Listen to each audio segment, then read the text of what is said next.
Have you ever wondered about the strange habits and stories of Egyptian gods? From the creation of the universe to the battles between gods for the throne of the pantheon, the mythology of ancient Egypt is fascinating and full of surprises. In this complete guide, we'll explore the weird habits of Egyptian gods and uncover some of the most intriguing stories from their mythology. From Ra, the god of the sun, to Anubis, the jackal-headed god of the afterlife, and Bastet, the goddess of cats. We'll delve into the mysteries of these ancient deities. So, buckle up and get ready for a journey through the strange and fascinating world of Egyptian gods and their habits. You won't want to miss a single minute of this amazing journey. Let's get started. Initially, there was a void in the universe, which was a vast, disordered ocean. Suddenly, a massive pyramid called Benben appeared amidst this chaos. There was a lotus flower next to Benben, and when it bloomed, it brought the god Ra into existence, who brought light into the world. Ra created the first gods, including Shu, the god of air, and Tefnut, the goddess of rain. The universe was covered with primordial waters, and Shu and Tefnut went into the waters to explore. Ra sent his best messenger to search for them when they took too long to return. When they returned safely, Ra was overjoyed, and human beings were born from his tears.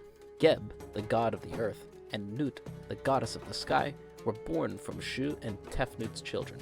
Ra was the ruler of the universe and was given the title of the first pharaoh. He created the Nile River and gave Egypt sacred animals such as the ox and lion. However, Ra had a premonition that his grandchildren would overthrow him, so he forbade the sky and earth from having offspring. Nevertheless, Nut and Geb had 4 powerful children, namely Isis, Nephthys, Seth, and Osiris. They dethroned Ra, and Osiris became the new ruler, but his brother Seth coveted the power. And thus began the story of the Egyptian gods. After deposing the god Ra, the deity who gave origin to the Egyptian world, Osiris became the new god of the universe. The new supreme god took the goddess Isis as his wife and started a reign of great prosperity. Osiris brought civilization to men, who, until that point, lived quite primitively. The god taught them agriculture, weaving, and how to make bread. Besides that, he decreed the use of laws that would give order to chaos. The Egyptian civilization began to flourish under the reign of the benevolent god Osiris. However, Osiris had a powerful and ambitious brother, Seth. His kingdom stood in the arid desert around Egypt, and so he was jealous of his brother, who had a fertile and prosperous kingdom. Osiris had an affair with Nephthys, Seth's wife, and Anubis, the god of the dead, emerged from this union. Angered by his brother's betrayal, Seth prepared his revenge. The god of the dry lands and personification of evil invited Osiris for a great feast in his honor. During the feast, Seth gifted the guests with beautiful coffins and said he would offer it to the one who fits into it perfectly. Osiris decided to try it, and immediately after settling in, Seth closed the coffin, trapping the god. The evil god threw the coffin into the Nile, drowning the supreme god. Isis wept profoundly after losing her beloved husband, and these tears poured into the Nile River, giving rise to its traditional floods. The goddess and her sister, Nephthys, looked for Osiris's body, and Isis, after finding it, tried to hide it, but Seth spotted it nonetheless and smashed it into 42 pieces, spreading them throughout Egypt. With the help of Anubis, Isis was able to retrieve the fragments of Osiris's body. Utilizing her divine abilities, mummified him with the guidance of the god of the dead. Although Osiris was resurrected, he was to rule the land of the dead. Osiris and Isis had a son named Horus, who was determined to defeat his uncle Seth, the one who had wrongfully seized the throne from his father. Seth, the god of destruction, had killed Osiris, the supreme ruler of the Egyptian pantheon, and established his own reign of terror. However, the prophecy foretold that Horus, the falcon god, would reign over the sky, ending the darkness that Seth had brought upon Egypt. When Horus reached adulthood, he decided to claim his rightful place on the throne that Seth had stolen. The gods presided over the ensuing battle between Horus and Seth, and Ra, the sun god, served as judge to determine who was worthy of the throne. Thus began a series of confrontations between Horus and Seth. Seth gained sympathy from Ra as he protected the sun god from the puppet serpent during his journey across the skies. Seth challenged Horus to transform into a hippo and submerge for 3 months. Horus relied on his mother, Isis, to kill Seth while he was vulnerable, but she couldn't bring herself to do it. Horus was angry at this betrayal and cut off his mother's head, but it was later restored by Thoth. The fight between Seth and Horus continued, and Seth managed to pluck out Horus's eyes.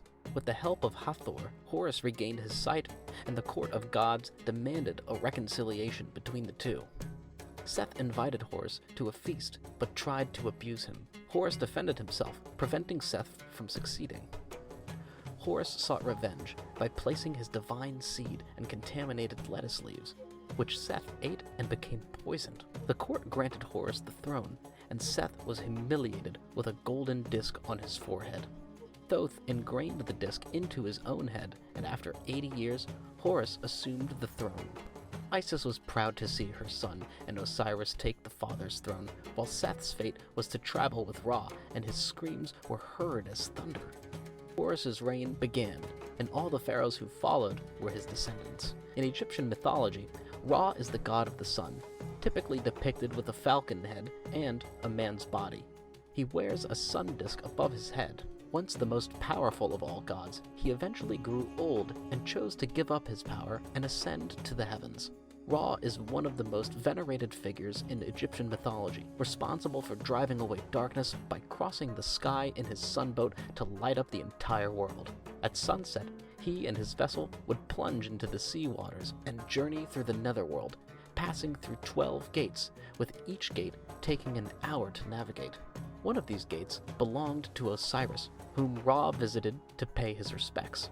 However, during his journey through the darkness, Ra's sunboat was frequently attacked by the serpents Apophis, a symbol of chaos who desired to destroy the vessel and end the sunlight.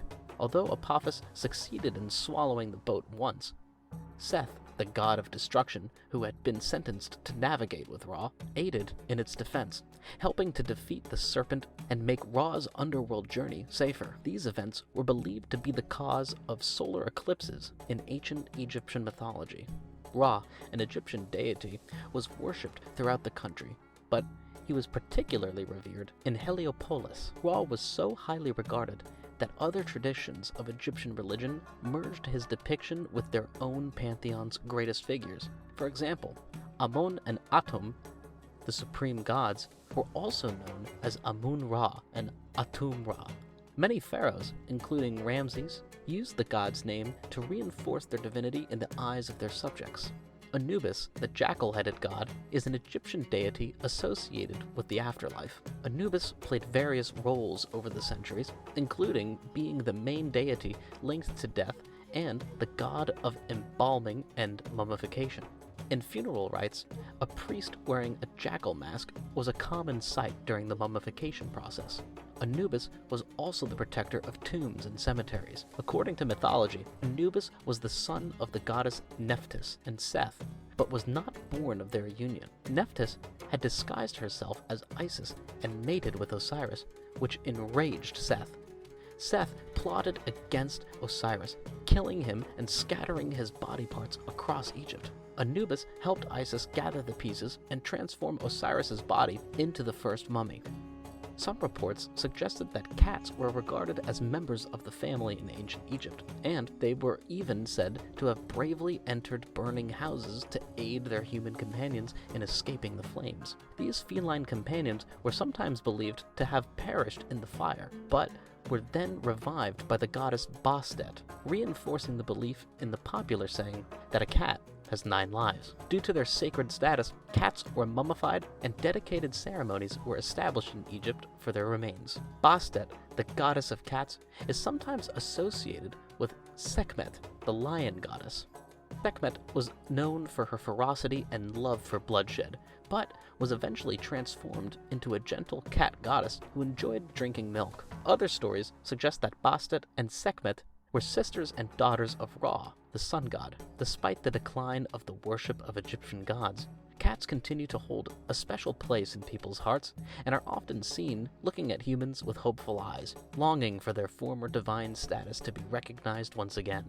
And that's a wrap. We hope you enjoyed this complete guide to Egyptian gods and their weird habits. From the creation of the universe to the battles for the throne of the pantheon, the stories of these deities are full of fascinating and unexpected twists and turns. We hope that you learned something new about Egyptian mythology and that you were entertained along the way. If you enjoyed this video, make sure to like and subscribe to our channel for more exciting content like this. Thanks for tuning in, and we'll see you at the next one.